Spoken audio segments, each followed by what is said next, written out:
৩৩ বছর পর প্রথম ভোটের লড়াইয়ে গার্মেন্টস, অ্যাক্সেসরিজ এবং প্যাকেজিং খাতের উদ্যোক্তারা। কাল নির্বাচন, ২টি প্যানেলে নির্বাচনে লড়ছেন ৪২ জন পরিচালক প্রার্থী।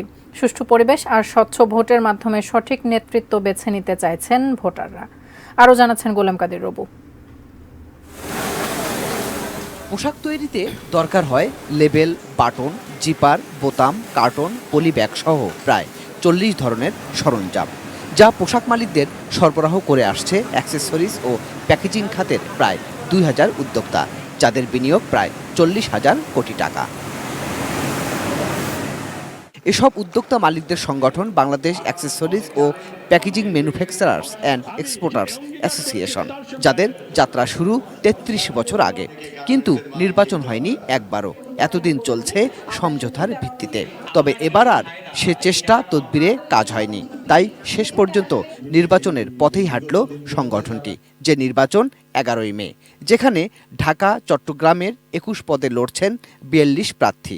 দুটি প্যানেলের, একটি মোহাম্মদ শাহরিয়ারের নেতৃত্বে ঐক্য পরিষদ, আরেকটি অ্যাক্টিভ মেম্বার্স ইউনিয়ন, যেখানে নেতৃত্ব দিচ্ছেন মোহাম্মদ নাসিরুল আলম।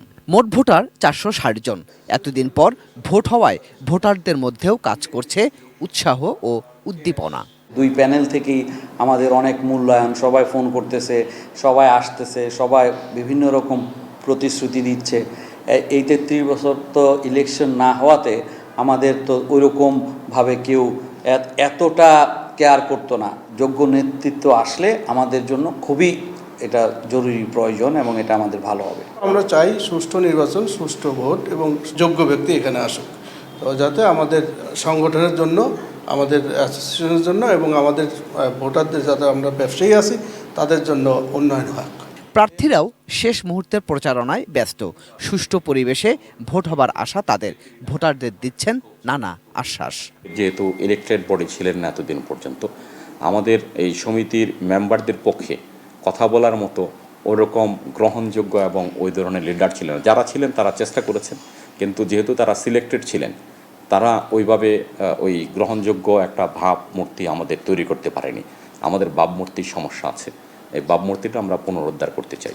নানা ঘটনার মধ্য দিয়ে এবার নির্বাচন হচ্ছে।